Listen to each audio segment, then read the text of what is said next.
Alright lads and lasses, and welcome to episode 59 of the Roker Rapport Podcast. You join us on the back of a defeat at home to Ipswich Town. Coming up on today's show, we'll be looking at Saturday's loss and the fallout. Tactics, is it time for a change in system? The hot topic of protest, is it needed?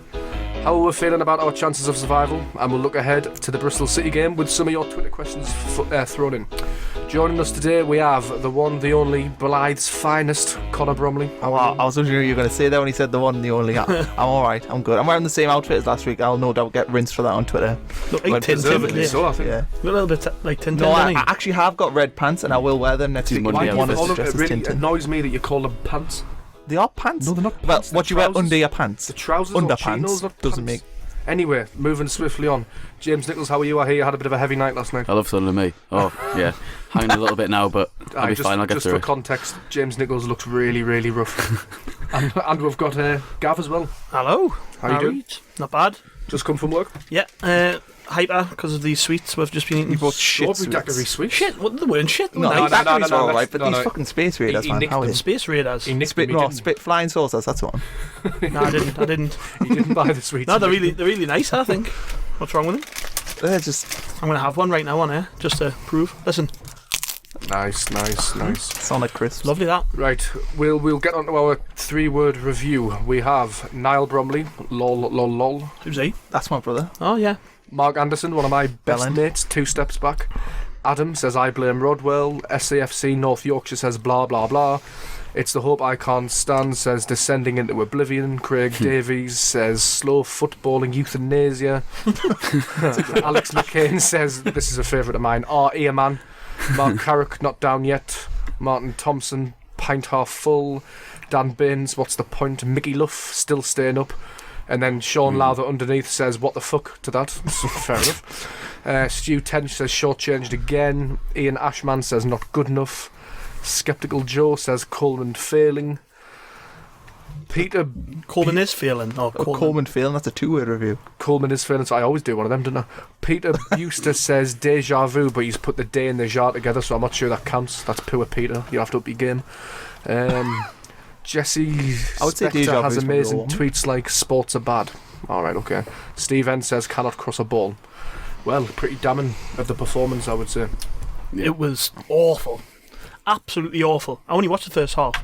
Well, the first half an hour was alright, I thought. I quite enjoyed the first half. First half an hour. The first 35, I can actually remember turning around with my mates 2 or 3 times and going, this is mint, we're playing really well. Yeah, same. Got to look at that, we're like holding the ball up front, midfield runners are getting in there, we should have scored through Osoro's early chance. Thought brilliant. And then Billy Jones happened. For the 80th time this season. He's absolutely dog shit. I'm so sick of watching that bloke. I mean, God, he must be the best trainer in the world. Like, Gav's gone red in the face. How many times has he played centre half? He's never fit, and when he is, he's shit. No, but how many times has he played centre half and played as bad as that? His first one was that Everton, I think we got beat 6-2. And it should have been game over that by then. You know what I mean? And I don't necessarily blame the managers. I just think like he's just he must be the biggest lick arse going, or he's either the best trainer going. I don't understand it. What happened in the game though? Because we had 60% possession to Ipswich's 40. We had 10 shots on goal, 2 on target. We had 12 corners. Oh my God, Don't mention Brian O'Veil's corners. Oh wow. Everyone was under or over it, and like the amount of times the ball went from one corner and it pretty much went out the other corner was just unbelievable. They must think when they get a corner, they must be like, shit, we've got a corner. Like, we're going to have loads of corners, though. So what is it? Lack of skill, lack of technique, lack of motivation, everything. Lack of confidence, just everything. Everything, I think. One nice, perfect storm. I think in the long and short of it, really, when we aren't... Hey, the long and short. Well, we're not great in the air, which doesn't help. Jones is our threat to set pieces. Why? Why? Did he score? He's also at both ends of the pitch because he helps the opposition out. Well, he was pulling shit. He was pulling shit on the corner, particularly in the first half. He was at my end first half, and every time on the corner I was pulling shit, and I was like, he's going to concede a penalty soon. So other than Billy Jones, what went wrong? Because for the first 30, we looked alright. And Coleman said tonight for the first 20-25 minutes we were the better team. We were certainly the more exciting team in the final third. We had a couple of opportunities where we could have had the first goal. That never happened, and then we conceded. So is it as simple as just conceding? Yeah, well, I think the confidence went as soon as we conceded. And how many times has that happened this season? Looked so, like I said, looked great up until their first goal. The crowd were behind them. Players were playing with a bit of verve. Like, Soro missed a big chance, and I think that maybe some of the, hopefully it'll be taken in the future. Gone.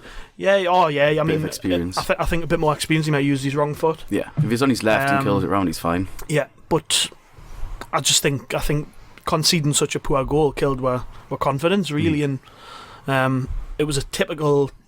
It was just the type of win we used to get when McCarthy was manager away from home. Loads of hard work, loads of steel and determination, taking your chances when you get them.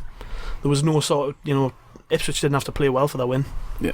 I think tactically it was wrong. I've sort of I toyed with the idea that 3 central defenders was good, but now I think simplify it, because these players clearly can't play that system very well.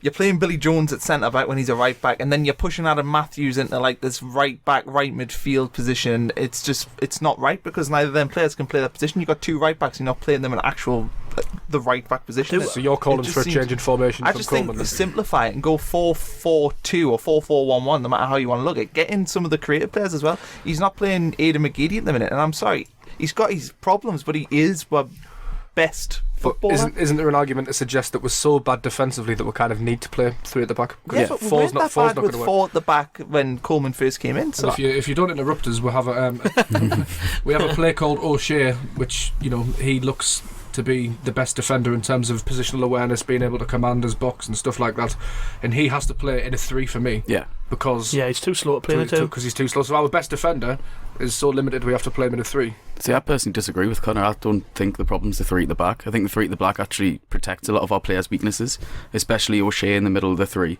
Browning and Clocksalter, especially, is being signed to be the ball-playing outlet from the 3 at the back. And I don't think Coleman's going to change it anytime soon. If he was going to change it, it would have been on Saturday with Ipswich. He only had 2 fit central defenders who were recognised central defenders. If he would have changed it, was then. So I don't think there's going to be any change coming soon. This is his formation. It's his plan, and that's what he wants to stick with. That's what he's going to do. I just think, I don't want to criticise Coleman too much, but sometimes you've just got you don't have players to fit into your ideals. You've got to fit your ideals around the players. He doesn't have a budget where he can go out and build that perfect team with a brilliant right wing back. He's got a good left wing back in Oviedo, but he doesn't have the right wing back. But at Wales they didn't have brilliant right wing backs. No, but brilliant he had left wing backs. The system at Wales worked though. Like he didn't. It didn't initially. To be honest though, I think to an extent you're right. He's got to look at what he's got and get the best from it. But for 35 minutes of that game, there was nothing wrong with the system. It worked fine. Yeah, it was perfect. We played through the thirds brilliantly. We got down the sides well. I just think the issue which plagues Sunderland in every aspect on the pitch is that we're so conditioned to losing games that when we go 1-0 down, we expect to lose. I mean, I haven't got the figures in front of us to actually back it up, but I'm pretty sure we've only came from behind and won maybe twice in 6 or 7 years. I think did Coleman not say 1 in 3 seasons? It's been one against Chelsea. That was the 3-2. Yeah. This is a problem that's gone on for years and years. We go 1-0 down in a game, and we do it too as fans. We all know that as soon as that happens, it's like game over. Definitely. And it must eat away at the players too. And whatever they've been working on all week from after the Birmingham game, in terms of preparation, in terms of tactics, in terms of how we're going to play. I mean, Coleman didn't have a lot of time with the new players, but I'm pretty sure he went and, he told Ajaria, look, you're playing that role, just go out and play an actual game. And he did, and he linked up well. And Fletcher the same, get the ball into your chest, into your feet, try and hold your man off and hold it up, which we've lacked for a while. To be fair, he's done a really good job with the early doors. But the problem, I guess, is that once we were 1-0 down, they all know that it's just going to be difficult to turn around. Yeah. And especially against Ipswich. Ipswich are a proper Mick McCarthy team. We got Mick McCarthy to the weekend. Just proper. None of them are really technically brilliant. I mean, Waghorn, Burst and Selina are probably the 2 technically best players. Waghorn's a player we let go and then didn't try and sign for summer. It's just another one of the long-term misdirection of the Great club. set piece to take. I mean, I didn't realise until the 2 games this season how good he was. It just shows how readily we undervalue players, I think. But I think the problem for me was that the way we're playing in the first 25 minutes was brilliant. Like the interchanging between the front three, especially the wing back supporting, and Ajaria, this role like as the attacking midfielder, like a really vertical role, like linking very well with Fletcher and getting beyond Fletcher. He had the early shot on goal, which was brilliant. Brilliant footwork from him. He's got a very strong core. I don't think he's a strong player. He doesn't have physicality, but his core is strong. I want to get he's good on the ball. He's hard to push off it. Opinions on the new guys, actually, because we had Lee Campton goal, we had Ajari, as you say, in the midfield. Lualua came on for a Soro, and who was the other one? Oh, Fletcher up front. Yeah. So what are we thinking about them? Are we convinced by them from the show? Camp was poor. I would say very poor. Another pool goalkeeper. Yeah, the second goal was shocking. I was in the ground early and watching Camp warm up. Like, how small is he? Yeah, you know, that's the first thing that came to mind. God, how small is he? And then he didn't have anything to do until the goal. Really, with it was right in the corner. Done better. It was a good finish, but then the second one, I think it's just a bit like, is he trying? He dived 2 seconds after the ball. Yeah. The problem with the first one is the pace of the shot isn't very high, and Camp has ample time to get over to the corner and just can't get there. That's partly because of possibly his age and his physicality, like his lack of size. He's 6 foot exactly, I think.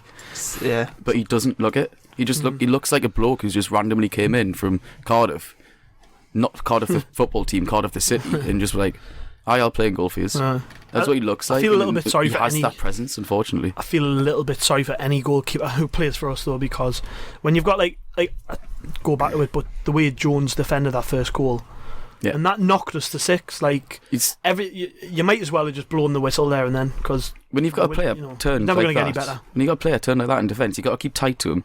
You don't give him any room to manoeuvre. You don't let him get on his stronger foot, especially someone like Joe Garner, who is a good player in the Championship. Yeah, he gives him way too much room and way too much time on the ball, and there's no midfield coming in to pressurise him from the other side either. In Jones' defence, like, it's not just him who made the problem, but his defending is just rank awful. I did think at the time though that as much as Jones was to blame, because he did give him too much time, he wasn't aggressive enough on it. Somebody's got to be helping him in that position. Somebody's got to be pressing the ball like a little bit, just so that he's held the player up, and he needs a midfielder to drop and come and cover the ball and help. Exactly the same thing. He gets a yard though, and he doesn't. I don't know. I think he's just so slow, Billy Jones. Like in terms of everything. Like you got players ahead. He looks like he's running through treacle. Billy he's just Jones. thick. I think he's a poor defender. That's the problem. Like Gary Neville made a career of defending without pace. You get in front of the player. You don't rely on your pace. These other ways. You're smart. Your mindfulness. Gary Neville's mindfulness is absolutely brilliant. Billy Jones is 10 steps behind every player that he ever plays against. Yeah. He just doesn't have the positional awareness to know where he should be at the right time to stop the danger. And because of that, he can't make up for it with speed like Nyron Nosworthy did, for example. Ultimately, he's just an average right back who's playing in, below average right back playing in centre back, and that's just never going to work. In a poor team for disaster. What are your thoughts on Lee Catmull and the youngsters as well? So we had Ethan Robson playing again. I thought Robson was good for the first start of the game. He was recycling. Robson kind of plays a quiet role. His role is to recycle it deep line from deep, obviously, deep line midfielder. He was recycling the game and just keep the game ticking over. But just before the goal, it was Waghorn's free kick. Made a big mistake in midfield. His position was well off, and there was a couple of times where he just made rash decisions or rash runs, and it looked like he just didn't quite know where to be in the right place. And obviously that'll come with experience, hopefully. But he looks like a little bit afraid of his own shadow, like a deer in headlights. And as the game wore on, he just kind of faded. I think with them young players coming in, sometimes the first few games you kind of get through on adrenaline and you can do a lot of positive things, but then now he feels like he's got a cemented place in the team. I think he's thinking he has to do a little bit more. He tried quite a lot, tried a couple of spree passes, which we hadn't seen in the first few games, and just don't do them because it's not in his repertoire. Especially if you've got Ajaria playing the way he did. Ajaria was very vertical. There wasn't a lot of, when Honeyman played in that attack midfield role against Hull, he was horizontally very mobile. He kept moving off to the left, moving off to the right, and interchanging that way. Whereas Ajaria was just straight up down the middle third of the pitch, up and down. He's good at picking the ball up and driving. I quite like this. Sometimes, particularly in the second half, he was picking that ball up, took past a couple of players, and he's looking up, and there's Nobody. There's nobody. There was zero movement from Asoro or Fletcher. I think Fletcher started very strongly. I don't think he's a target man, typical sort of bring it down on his chest and hold a player off, because I don't think he's got the strength for that. No, he got pushed off the ball quite a bit when trying to do that. His layoffs and his hold-up play is actually quite impressive, especially when he's got players close to him. But then, once they scored, I don't think he moved. He just stood. He didn't make a run in behind. Asoro kept making these runs in behind. It wasn't getting utilised. Sometimes they weren't the right run. There was just a little bit of running into space. But he was trying. He was looking for a way through. Fletcher just kind of didn't.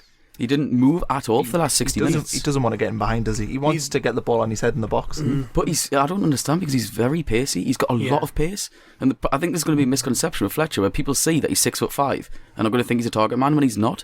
He's very fast in behind. Yeah. Man United, when he's in the youth, he made a career in the lower age groups of running in behind, playing on the shoulder. There was none of that. Maybe that's where he was taught to play. He was instructed maybe to be the man to hold it when Asoro was getting behind. But I just didn't see anything. I just think it's all a symptom of what I said before.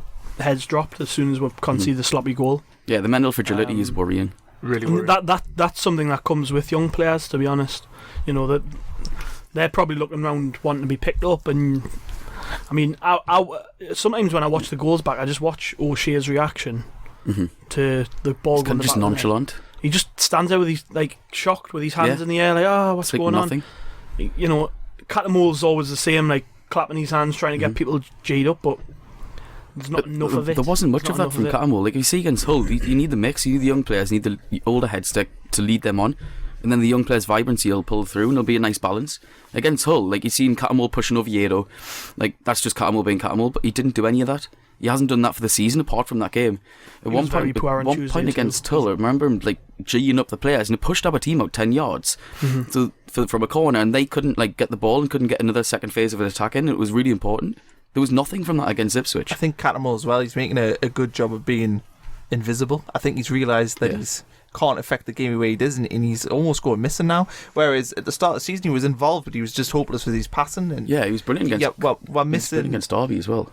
Yeah, but now he's not even doing them things. I looked at against Birmingham, his stats. You know, he was the lowest passer in the team, and at the start of the year, although he was playing poor, that wasn't the case. And now I think he's almost realised that he can't affect the team in a positive way, and he's almost like aside from maybe 6 months under Poyet when Catamol was genuinely brilliant at times, Catamol's never been like. He's never been captain or like first name on the team sheet because of his ability alone. He's always been there because of his ability to make others better. And that's just completely gone. It's negated. So why? Well, what is he now? The loss to Ipswich leaves us in 23rd place. We are 1 point above Burton Albion, 1 point behind Hull City, and 2 points behind 21st, which is Barnsley.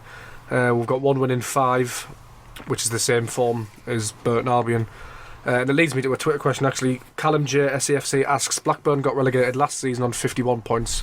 We're currently on 25. Can you see us picking up 27 points in 16 games? I've seen this asked a lot and used as a barometer for where we'll end up quite a lot. And I actually think people need to stop doing that, because I don't think this season is going to take anywhere near 51 points to steal. No. You've only got to look at we've got, like you say, 1 win in 5. I don't know what our form was before that, but it was probably just as patchy. Yet we're in it by 2 points. It just shows the lack of quality down there. Yeah. Of the 2 viewings I've had of Birmingham first hand this season, they won't go down. They look too good. They've got too much. They're too strong. The forward line will keep them up.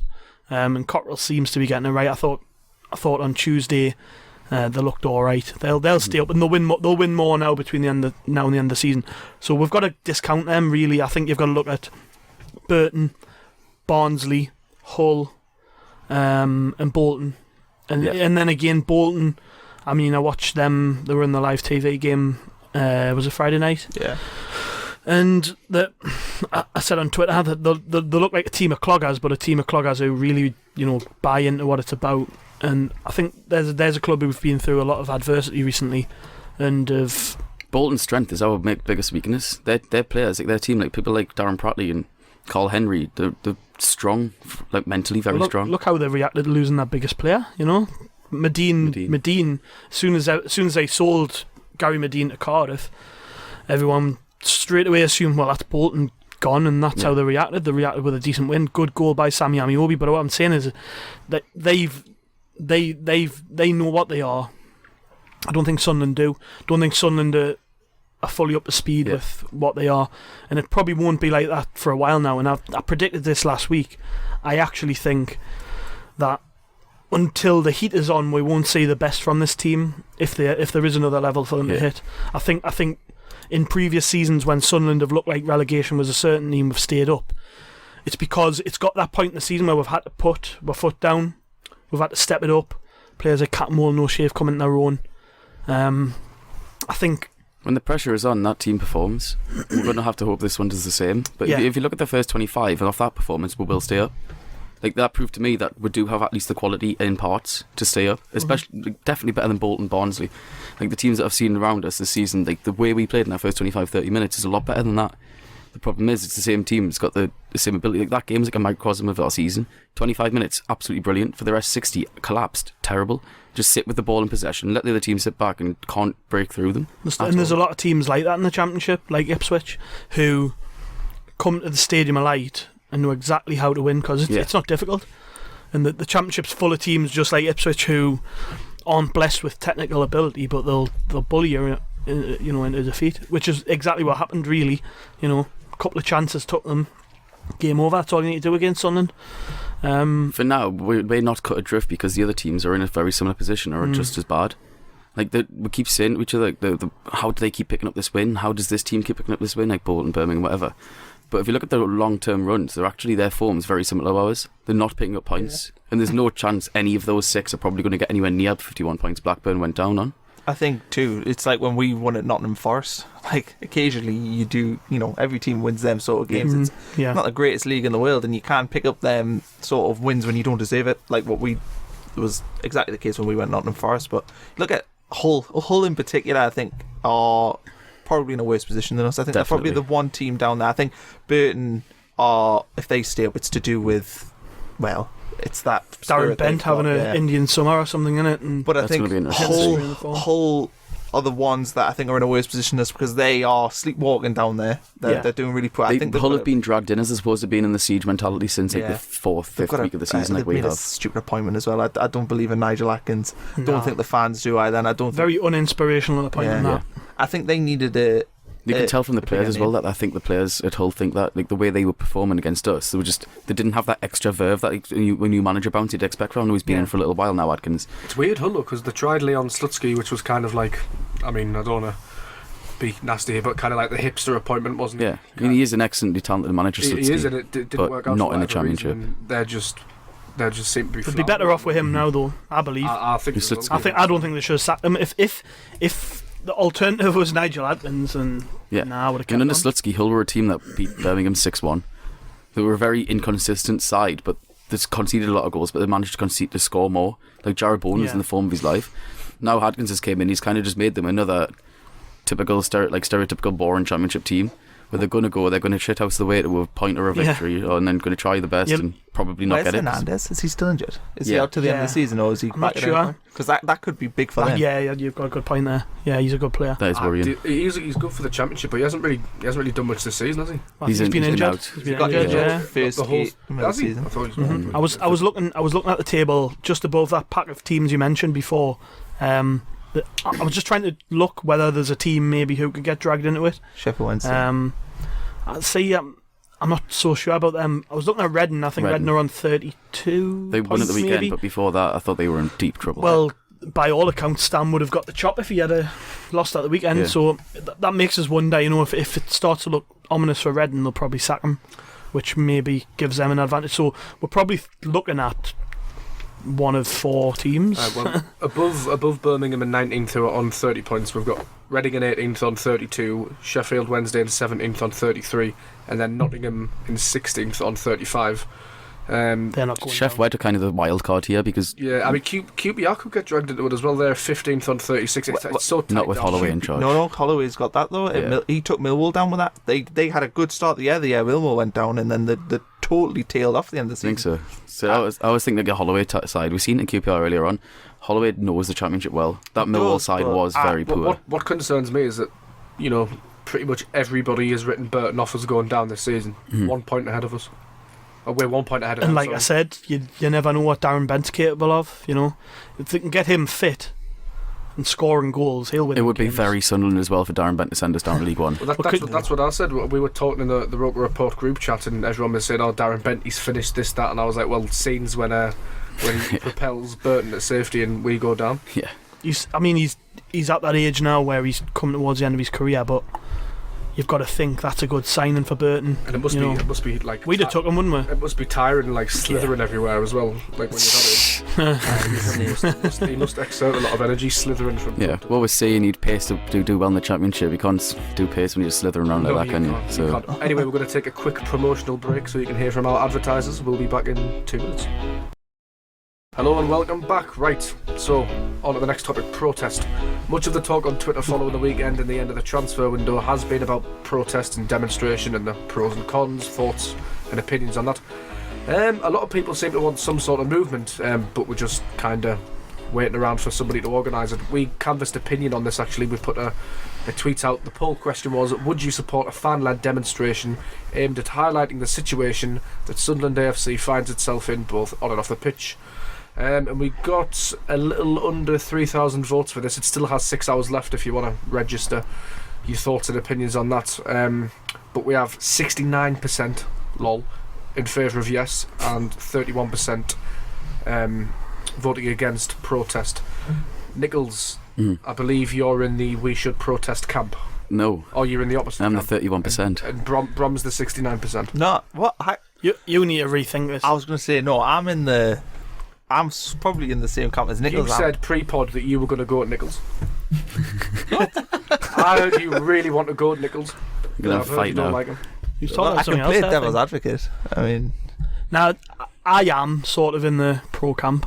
I would say when I say sort of, I think it's because just saying it's protest isn't quite clear enough for me, because it wouldn't be like, I'm not talking about rocking up at the Murray gates with banners and bed sheets and all the cringe that comes with it, which is what, to be honest, having monitored the comments on that tweet today, a lot of them have been like, oh, that's mag behaviour, or what's the point, it's going to achieve nothing. We need to get away from that, really, don't we? Yeah, that to be honest, if it ever did happen, which God knows it might happen, you don't know, if things worsen, I can certainly say there'll be more calls for it. I think if it does happen, it has to be a demonstration, not a protest.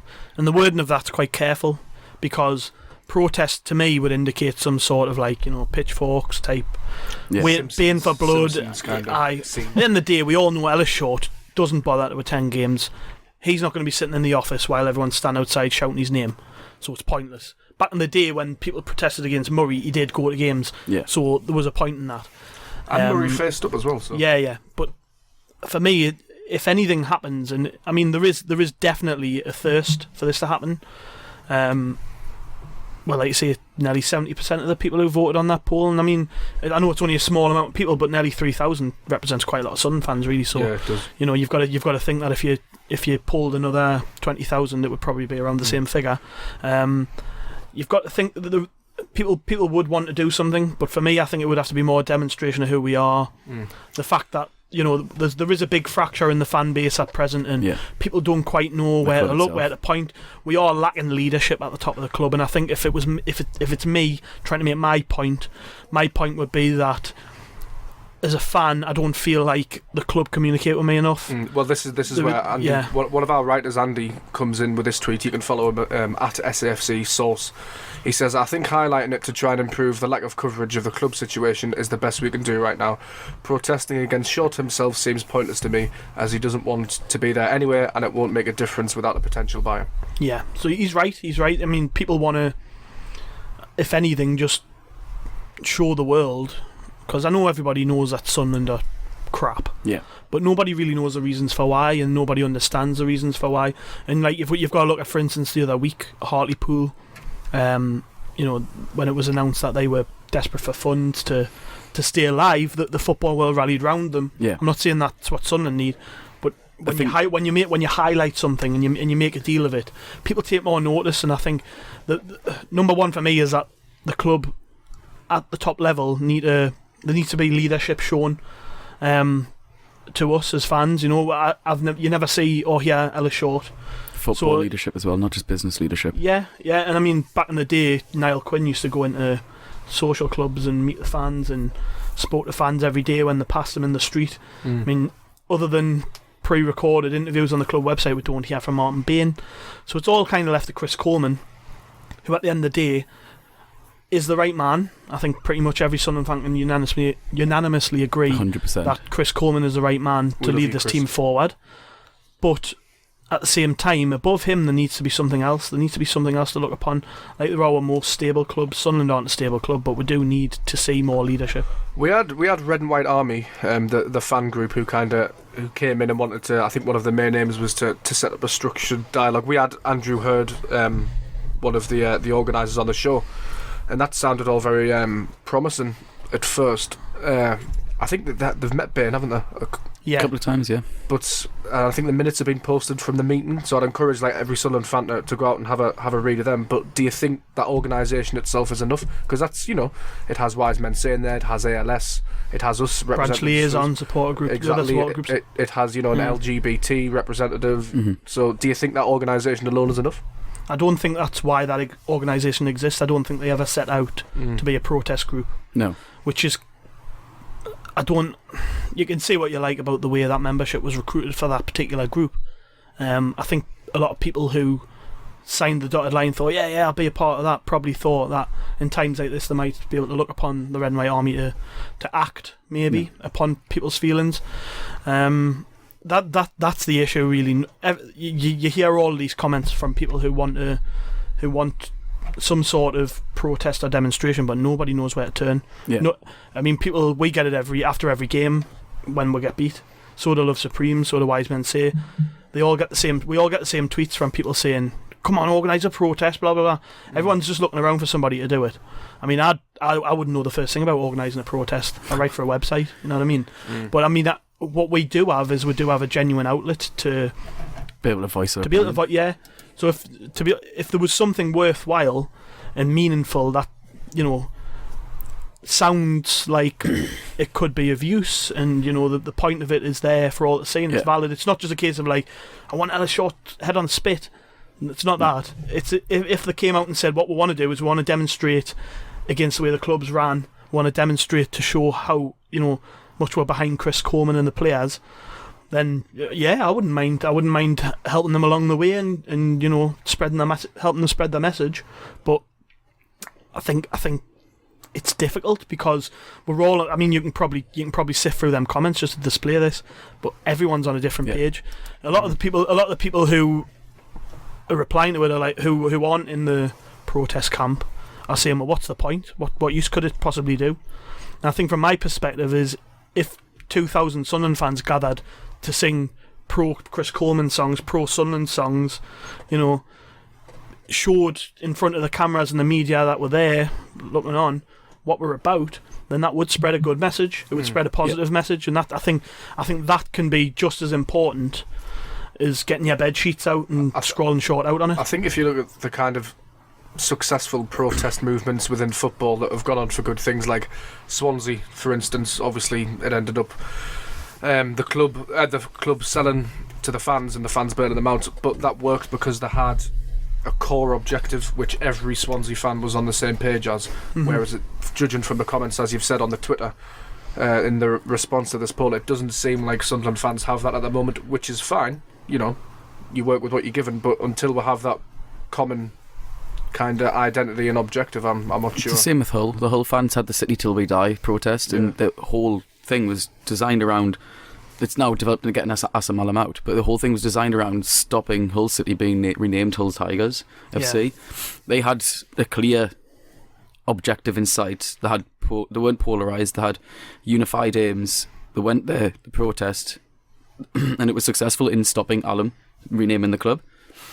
Problem with this is that it seems to be a lot of people are wanting to protest or wanting to demonstrate, however, because they want to voice their opinion, because they're worried about the club. And I think Hartlepool's situation is a bit of a red flag. We're worried we might go down, we might go into administration, this might happen to us, and this is why people are wanting to protest. And I must preface all of my opinion on the protest right now is because there are no aims. Nobody's went out and said, this is what we're going to do, this is why we're doing it, this is how we're doing it. And if something like that gets maybe planned in the future by whoever, I'll read it and I'll decide whether I support that from there. But right now I'm against protesting. I think we really need to get rid of and away from and condemn this, or I would like to anyway, this kind of like protesting is a mag attitude, because it's just so counterproductive for everybody involved, and it's not really a mag thing to do. We all love there's Sunderland. been protests dotted around the course of history, really, and it's just so counterintuitive to call other Sunderland fans mags when they're clearly not for wanting to protest. Do you know? It doesn't make sense to me. The main thing that makes me think a protest won't work is because I go to every home game, and you go to all of them as well, pretty much. Yeah. Mm-hmm. I don't get a sense from the crowd, and we're in this group, we're in like a fandom group, right, pretty much. The people who listen to this podcast, people who read our website, love Sunderland, read everything every day, and they're the ones that they don't represent every Sunderland fan. So the ones who go to the matches on a Saturday, there's 25,000-30,000 people there, a lot of them aren't as emotionally as involved in us. It's just a day out for a lot of people, isn't it? So you, as much as we can talk about a protest, the fans, go out in their thousands, the actual reality is if they did do a protest, there might be 1,000, 2,000 people there, and it doesn't actually represent the views of all the fan base. The whole fan base doesn't necessarily want it. If you feel that atmosphere within the ground at the matches, then I think that's where a protest would come from. But at the minute, I don't feel that. I don't know if you feel it. It's not poisonous, it's just apathetic. Yeah, I sit with the old people in the top tier. Like, I mean, because of that. But I'm right at the back of the south stand where like the majority of the singing is, and it's mixed. The start of the season started off like, especially against Derby, like the atmosphere up there was brilliant, absolutely brilliant. They were going for it. Like they've seen the players, they've seen the way they're playing against Derby, who were a good side, who were a fancied side for promotion. And as the season wore on, I think Barnsley away was like the turning point when everyone realised how shit this season would be. I know it became more apathetic. There was an anger. Like at the 85th minute against Ipswich, like the south stand is usually the most packed part of the stadium. Like for every one seat, there's 3 people there. That's why the bottom rows are empty, because they're all in the back. And around me, there was 3 rows. Like the 3 rows for me would like end from stair to stair completely empty, and I've never seen that in there before. I know it's kind of like, I'm loath to heap praise upon them, but you look at Newcastle, they're not having the best time at the moment either in the Premier League, and they've got Rafa Benitez, so that helps. And I was in the press box for when they unveiled the banner against Burnley, and I found it a bit cringy, but that's probably because I'm a Sunderland fan. Yeah.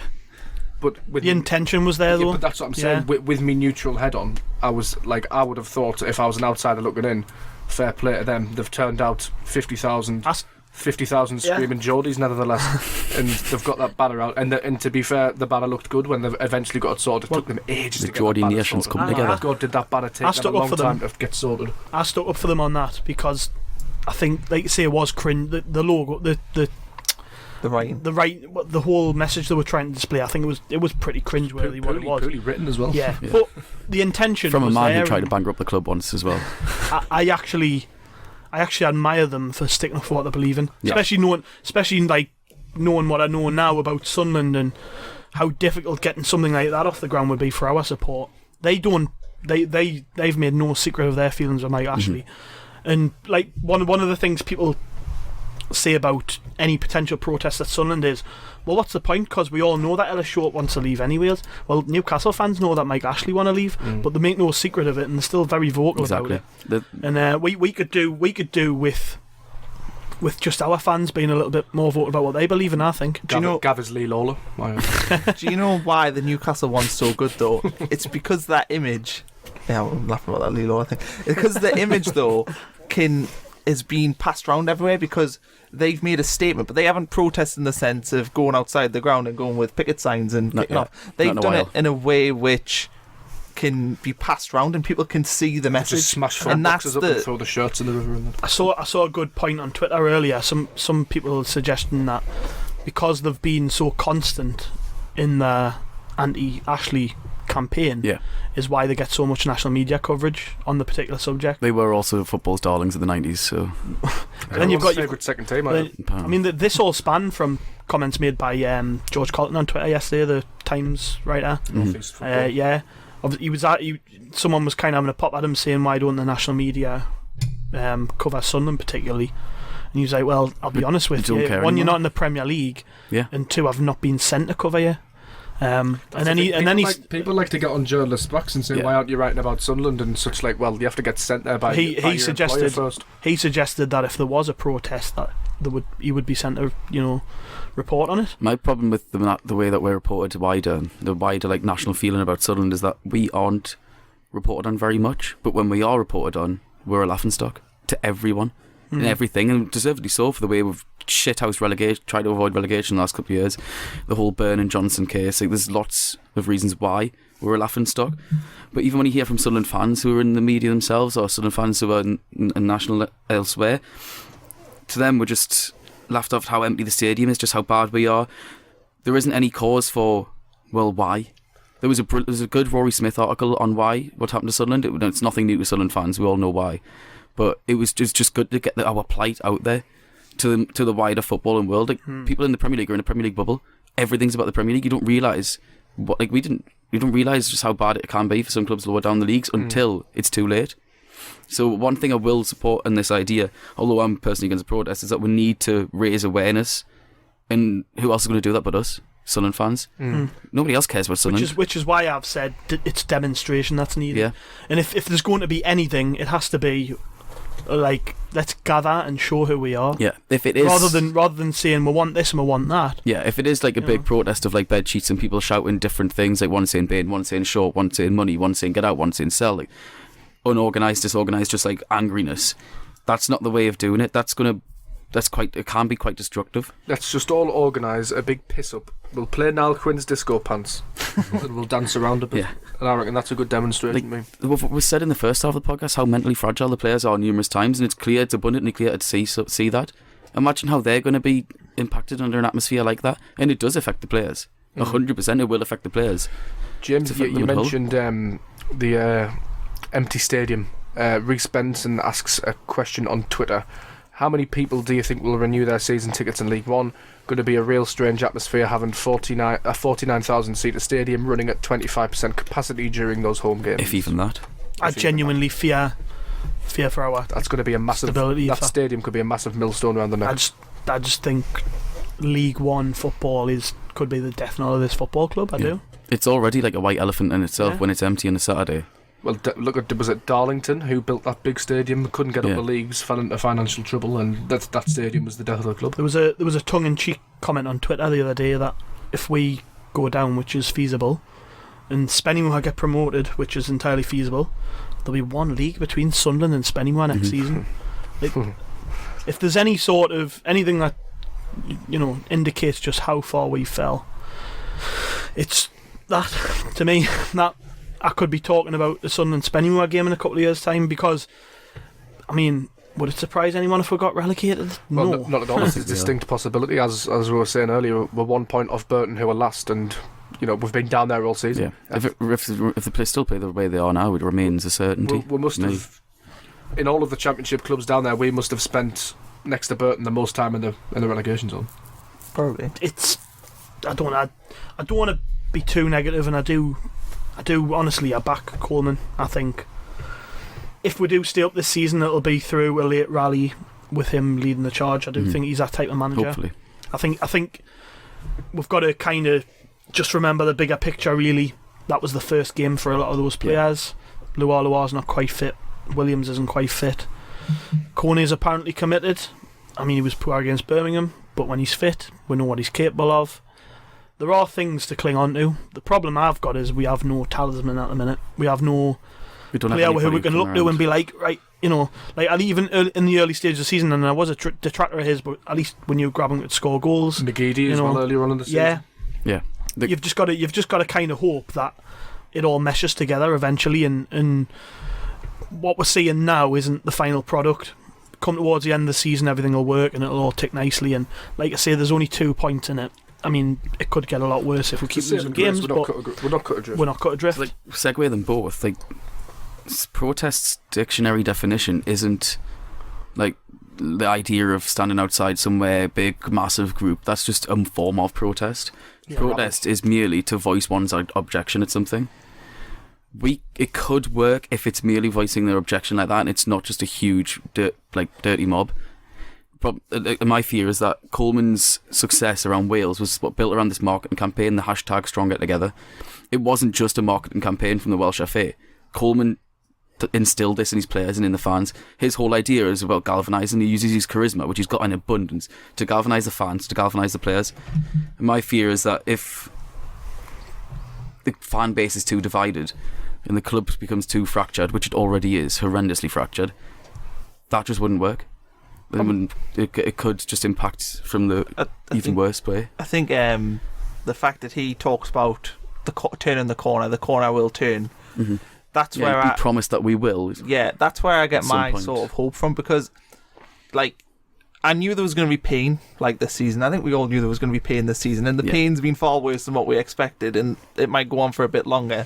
But with him at the helm, the pain, I think, will go. Like, there is a light at the end of the tunnel, provided he stays in charge. I was going to say, do you think that pain will go and the corner will be turned in League One, or I think is it going to happen if Chris in the Championship? Coleman was worried about that, he would never have taken the job.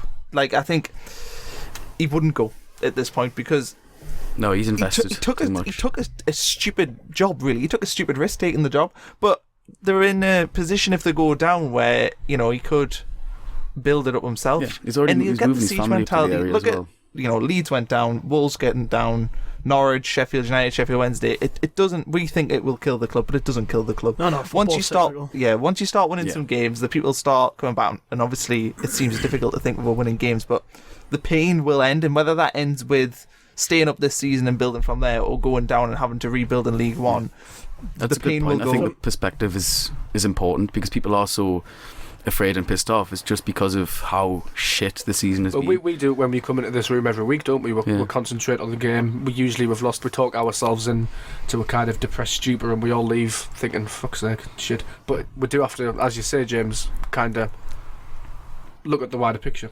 And I agree with Connor, I think it will change at some point, but Coleman's a very talented manager, and I think going to be offers elsewhere. He's only going to go if somebody comes in for him. I don't the way think this turns around for me this season is big one as well. The way it turns around for me this season is if we can pick up momentum by put two victories together. Yeah. And you're talking about a different animal. We're the only side in the league that hasn't won 2 games in a row this season. Coleman to me seems like the type of manager who, with a bit of change in the bank, with a couple of wins under his belt, back to back maybe, could galvanise, could foster that siege mentality. Yeah. We're kind of playing the Championship to the way that you play the Premier League. The Championship's actually, if you look at the Championship, every team strings together runs of form, either good or bad. Like, Reading had a run of form where they didn't win in 8, and then earlier on in the season, Wolves have had one where they did win in 8. Sheffield United have had both. Every team, like, it's troughs and flows. Every single team has it like that. We're the only one who hasn't. We're just consistently inconsistent. Yeah. 1 win, 1 defeat, 1 draw, 1 win, 1 defeat, 1 draw. Under Coleman, anyways, I think we do have to remember that under Grayson we never won a game. No, in I've 16. cast that out of my mind now. I can't deal with him. If you kind of separate that and you look at just what Coleman's done, yeah, the form has been patchy, but it's been better. Well, actually, if Coleman was there at the start of the year, we're on pace for 49 or 50 points. So, although not great, that would have been enough to keep up this season. So, that gives me a bit of hope as well. I remember talking to Ben Dudley when we signed Coleman. He's an avid Wales fan. He follows Wales home and away, no matter where they're playing. And he watched, I think, he said he watched every single one of Coleman's games in charge except one. He was there watching the team. He said, for Wales, it was long term. At first, there was shit at 3 at the back. At first, it was 1 draw, then 1 loss, big heavy loss at the 6-1 defeat. 6-1, I think, defeat to Serbia. It was, and he nearly got the sack. But then he found the system that was right. He got the players in that system, and it came long term. And we just have to hope it can come long term for us, and we can somehow just stay up the skin of our teeth. The impressive thing with Coleman as well, and that Welsh story, is the fact that he got them right mentally as well, following the death of Gary Speed. Yeah. Now this Sunderland group are shot mentally, but not to the extent where somebody's died, for God's sake. So for me, that gives me a bit of hope as well, that he managed to turn that around from that horrible situation and get them players playing. Surely he can do the same with a Sunderland side whose only real problem is the lack of confidence. And one of the things you said stuck with me there. How many points did you say Coleman would have had if he'd have been here. 49, I think it was. 49, I read it on Twitter. Like, well, the next game, Bristol City, they have 51 already. Kind of, well, are flying high in the championship and 6th. Form's not great though. What? Sorry, form's not great. They've won one in 5. they've really slipped. Yeah, they've kind of slipped. So. As played had so many Ipswich teams before we back in played the them, form as this had season. Cardiff before we played them, as did Sheffield United before we We've played played them. so many teams back in the Yeah. form this season, so I would ignore that. Really, I think my worry with this game is that physically Bristol City are very imposing. We struggle against big teams. Yeah. But I still don't know what to expect from these new players, to be honest. Say who plays? Well, Bristol City. you could be talking about Luar and Williams playing maybe. I don't have a clue. Personally, I'd keep it as similar to the other day. Honeyman with comes in me. Hopefully, any defender, any single defender in the team has got an inch of being anywhere near fitness. They're coming in for Billy Jones. Yeah, But- Billy Jones can't play. Billy Jones can't play even if there's not another centre back Yeah. fit because he can't. It doesn't make any sense to play him. Bring Rodders in. He wants to play centre half, doesn't he? I would rather play Nah, I'm Billy only Jones. You said before you didn't want to talk about Jack Rodwell. I know. Yeah, Sorry. you've got to keep Lee Camp in there as well. Yeah, I Just would. for the sake of continuity. Yeah. Yeah, I would keep Camp just for continuity. I would take out Jones and Robson. I think Robson don't was think a little bit deer in headlights for me. I don't know if I would keep Campton, to be honest. You can't drop him after one game, otherwise you've got 3 goalkeepers who. Yeah, it's exactly what Grayson Yeah, done. but you can certainly just explain it to Campton that he's On top of this, what we're doing on what the team will be, Coleman's got to juggle with the fact that he can only pick 5 loanees in the squad, which is going to plague us every week. I mean, I saw Johnny Williams walking around in his suit the other day. He wasn't in the squad. I think I don't by think the you'll time bring Williams back this in. goes in, he might have already played for the under-23s tonight. I suspect if he plays for the under-23s, then he'll probably play on Saturday. I don't know about Williams because Williams was brought back too early on 2 or 3 occasions by Grayson. Because he had to be. He knew that you needed him. And he was brought back too early and he lasted 20 odd minutes and was injured again. I don't think Coleman's going to take that risk. He played a couple of weeks back though, didn't he? I think that is him taking his time. What's his injury? Shoulder injury? Yeah, Coleman said at the time, he said he's he's done the good thing with Johnny is he's kept himself fit because he's been able to run. Yeah, been able to, it's just the problem is that it's impact, contact, wasn't it? Contact, yeah. And as you said, Bristol City are huge and they played very physical, especially at the top end. We've got Aidan Flint, Bailey Wright, and Nathan Baker, who I think actually Nathan Baker might be suspended for the game. He's sent off the weekend. But Aidan Flint is literally a man mountain. He's looked like he swallowed a door. He's a Premier League centre half, isn't he? For me. Oh, he is. He was unbelievable at Swindon. Joe Bryan, he's good left back, great player. Yeah. I remember I followed Aidan Flint's development for quite a long time because my dad used to be a Swindon fan when he was a kid. All right. He's from down there, and not Swindon fan, but he's from there, so he followed the team. And Flint's a clever defender. He's not just huge. He's not just a physical presence in both boxes. I mean, he scored 10 goals a season on average. But he's smart as well. If you watch the Man City Cup tie the other week, the leg at the Etihad, he made a clearance off the line that was just unbelievable. Brilliant. He headed one off the line, Yeah. and it was just phenomenal. Like he had He was no actually right quite to do it. unlucky for the goal as well. Yeah, With that clearance. he's a good player. I think we will struggle with him on corners. It's ridiculous. But it's the attacking threat of the centre back that's going to that way. Bristol City have scored 33 goals this season in the Championship. We have scored, I think, about 51, 52, something like that. Mm-hmm. Is that right? Yeah, I think so. They've only conceded 9. So they've conceded 9 goals all season. 9 goals all season. Nah, that's all right. Yeah. No. That can't That's be the right. that's the stats I've got here. That's the stats that you gave us in me sheet, guys. That would make them top of the league. Surely they can't that'd be concede form only 9 table, that goals. Yeah, that'd be on form. 33-9 I've got here. I think. Oh no, that might be away actually. Yeah, it's away. That's away goals conceded. This is the kind of stuff. professionalism you don't get on the Totally Football No, Show. it's not. Nah, I'm just looking at it now. Bristol City's goal difference is 9. Ah, right. Well, see, I don't have the Numpty. things. You see, the way you've dropped this table and the way you produced Sorry, the show, mate. Gav, it's just Sorry, very mate. good. How we Must do better. Come on. But they're level with Fulham and I always have. 51. A win would take them if Cardiff don't get a win. They need a win to solidify Tail the out the playoff fourth. position. Yeah, they need a win to get some form back as well. Well, they've got Preston breathing down their necks now. Preston get a win at the weekend. We beat Bristol. Preston. That probably puts Preston into the playoffs. Mm-hmm. The thing is with Bristol City, one of the things that could go against them is the fact that last year they had kind of a similar season. They started really well, although this year it's continued in the middle. That just had a horrendous period. But they didn't win for 20 games or something. So you never know. We might get lucky. I know we say it every week, but we are so desperate for a win. I mean, when you look at the table, the difference a win would make. Even you're on about taking us up to 28 points, which would, if results went our way, would take us out of the bottom 3. Can you believe that? That we're that close to getting out. We've kind of been in and out the bottom 3 since Coleman's came in. We've been out a few times, 2 or 3 times we've been out. And this is the time for us to perform. I think Birmingham might do teams like us a favour, really.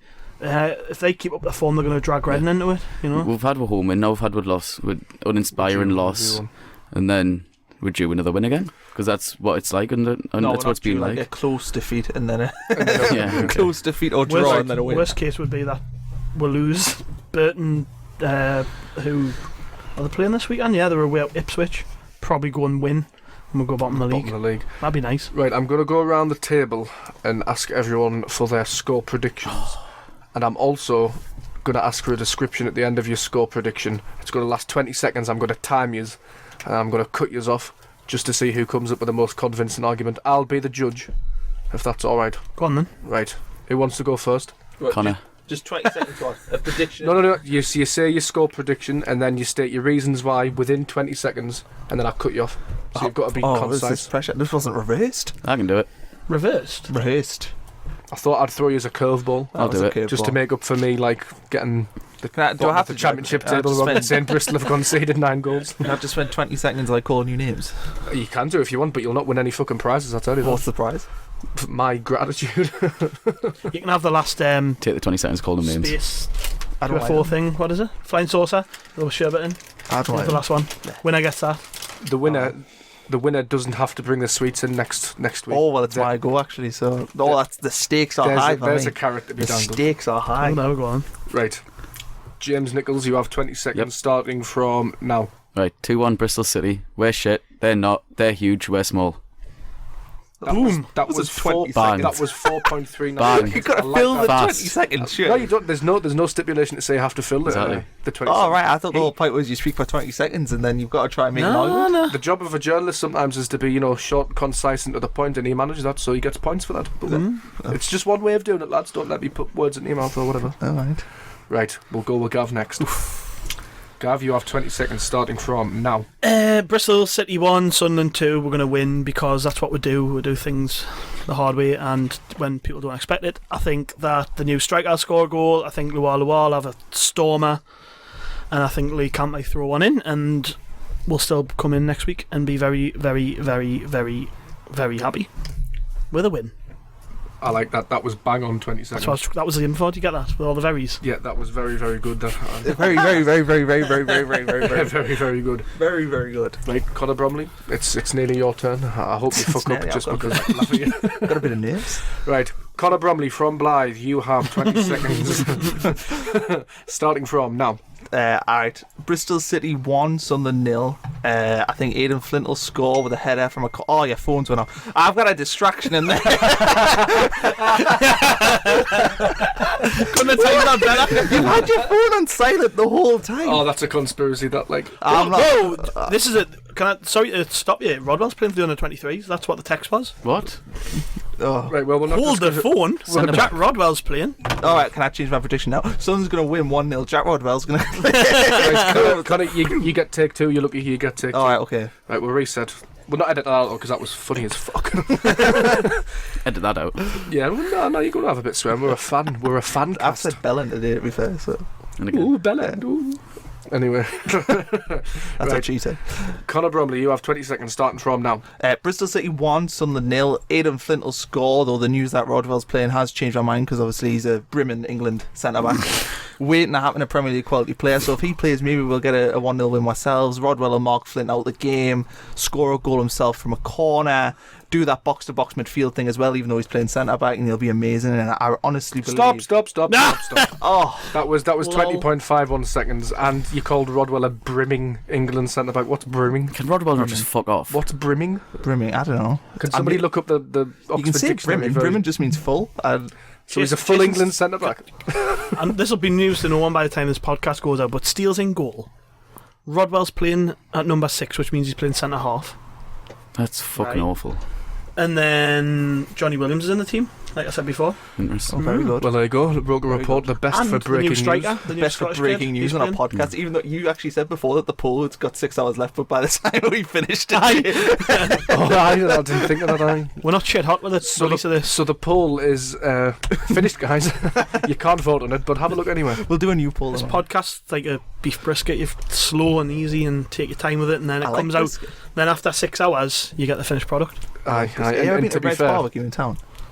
No, but it's one of them pages on Facebook that just appears and I say like unreal food. Yeah, They have like milkshakes with like donuts and burgers on top of them. And Where's like, this? whoa! Red's Barbecue in town, right? They do this like in Sunderland town. No, no, Newcastle town. Sorry. Well, we're Oh, I'm gonna you get hammered. Newcastle I'm fan, gonna though, get isn't hammered It's for that. Blythe, do you not know? fancy calling that town. it? That's I'm from ridiculous, that. Northumberland. Well, go and support fucking Blythe then. I would. I might be in a similar league to Sunderland. To be honest, too. when you They're said in the town, same I league thought as me. Newcastle, like. What's wrong with you people? You all need People to, call it to town. get to fuck the lot of you. I'm Like, from Shields.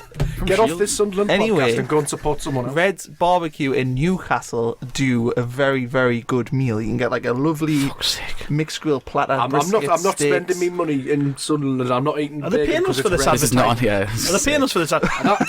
That's another point. If anybody wants to advertise, get in touch. Genuinely, we were like in our chat, we were discussing which local businesses might want to sponsor this podcast. We were thinking we need a sponsor.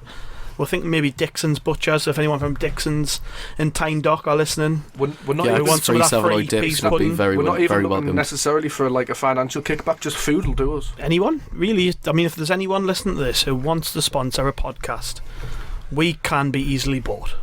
Is all I'm saying. Savaloy dips is a good start. Yeah, Savaloy dips is a very good Fuck. start.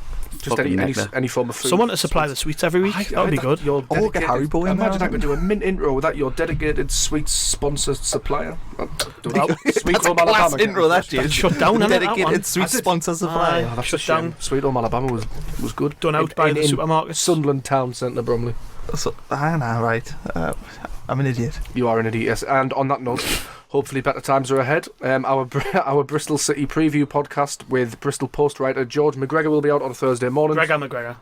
Gregor You McGregor. can't read. Why? It's called Gregor McGregor. Gregor McGregor. He might not come on the show if you slate him. He What's might his not name? What's his name? Sorry. Gregor McGregor. I His read that. name's Gregor McGregor. I read that as Conor McGregor. You know. Sorry, when I was Neville's reading dad is Neville McNeville. it. Well, you had, I think Gary Neville's dad was Neville. Neville McNeville.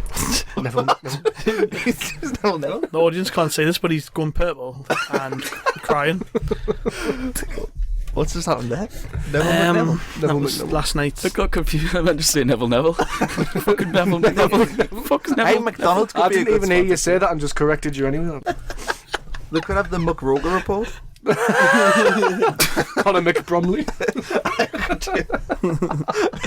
Right, let's pull ourselves It together. would work as well because your name's Copley, so it would be like James McOpley. James McGopley. James McOpley, that's class. Huh?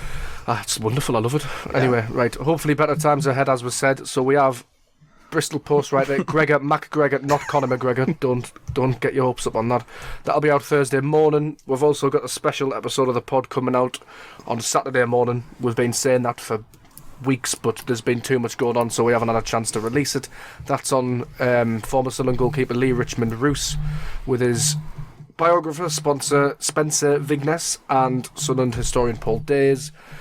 Subscribe to the show on Acast, iTunes. iTunes. No, so I'm getting a FaceTime call from me cousin as we're speaking. I've just looked down and it's distracting. iCast. Is it iCast ring? In fact, I might answer and announce. This has been a lesson in how to bollocks up the ending of a podcast. Hello, I'm doing the podcast. Can you ring us back? Okay, sorry, bye. Ta-ra. Right, so the special episode that was really bollocks this up, haven't we? Well, how about first guest of the show at least? We had a guest this week. What was her name? Eva. Eva's been on Big up guest. to the Eva. Right, anyway, the more people that listen to us to ramble on, the better. So iTunes, Acast, YouTube. Get to share the pod as well. I will. Instagram's picked right up because we have Danny, who's Been good, lad. aye. he's been a fantastic lad. He It's just- answered. this is how it works with Roker Report. People listen to the podcast to get opportunities. Aye. Which is what happened. He was listening to the show and he said, you know, I wouldn't mind being your Instagrammer. So And he's doing a There we go. mint job, to be fair.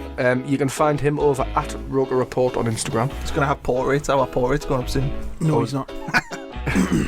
Right up order. What's he talking about? That'd be good, that man. Shut up and just let me get on with me outro. It's taking far too long. Listen, I've fucked it up far too many times. Anyway, Roker Report on Twitter with the @ sign at the front, and we can be found on Facebook by searching Roker Report. Clarification. You the @ sign. Stop laughing at me, I swear. Just for clarification, Roker Report with the @ sign at the front. Nobody brought in hash brownies for this week's sweet. We're just all a bit thick. And as always, and of course, you can be sure to check out all of our daily content over at rokerreport.com. Many a fantastic writer. Well, I'm literally pulling my hair. the in there, don't you, James? Oh yeah, man. I'm gonna have a week off one of these days, and you can host it, right? That's a good idea. The Conor Bromley show. No one wants to listen to people from Blind Man, Christ. Anyway, on that note, goodbye. Bye. Bye. Bye.